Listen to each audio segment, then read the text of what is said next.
one thing that I would love to do, okay, and I'm not sure if it fits in the PR type of thing, but I'd love to know what you listen to, but not in a, oh, what are you listening to type of way, but what records do you like? What would you pick out of this that we would have a conversation over?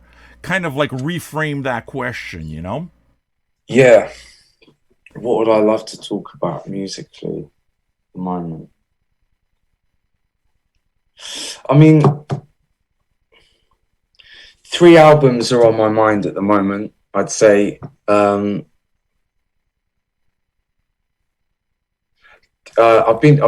gone back to Kid A in the last couple of days, which is an obvious one. Mm-hmm.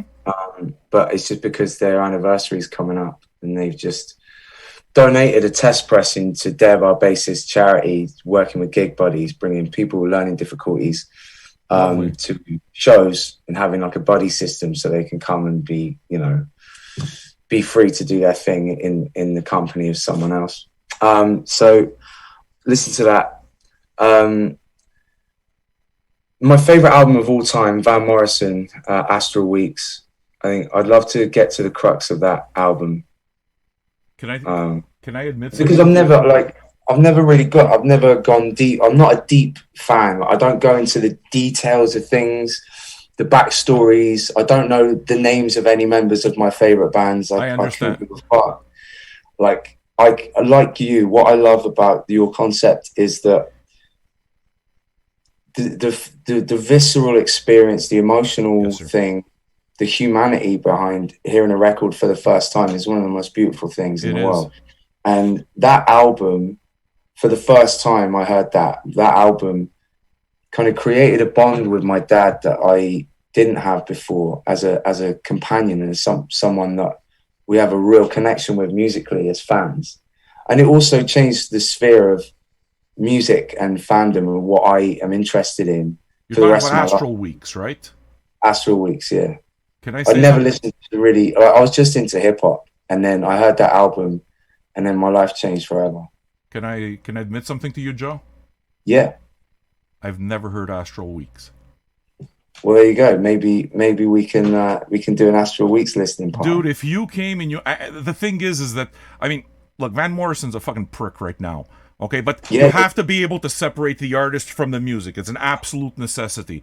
But the first time I ever listened to a Van Morrison album was Weed and Fleece, and that first side of Weed and Fleece, I have listened to so many times, and I've been told by so many Van Morrison fans that Astral Weeks is really something special to hear. I've never heard the whole album other than singles. So obviously if there were singles that were played on radio, then I would be familiar with those. Yeah. I mean, it's a beautiful album. Apparently it was written like, you know, it's kind of a jam session in the studio or whatever. I don't know any of the backstory. It would be cool to talk about it and learn about it as we listen. Are you familiar with Weed and Fleece? Yeah. Do you have a turntable? No. I have an extra copy of Weed and Fleece. I mean, I'll buy a turntable if you send me a Weed and Fleece. Can I tell? I would send you Weed and Fleece in a split second. I would send you a box of records if I knew. I wouldn't send you a box of records for the sake of it. For my thing, the connection. I'm not interested in growing my channel. I'm interested in making real connections with real fans, type of thing. Yeah. So if I was going to take the time to send you a box of records, I'd want to make sure that I know who you are, and I don't know who you are musically. And that's maybe, I framed the question wrong, but maybe that's what it is that I would say. It's like, what music could I introduce to Joe that would make him say, oh, fuck, you know? And it's like, I still don't have that answer yet. And I don't feel like talking about punk because I think that you're far more than a punk band anyway. Yeah, I agree. And I think that punk is, I think a lot of punk is more about the way you look and the way you behave as spectacle rather than what your values are. So, you know? Yeah, London kind of ruined the punk thing that was a beautiful thing in New York, I think. What do you feel that you connect to most?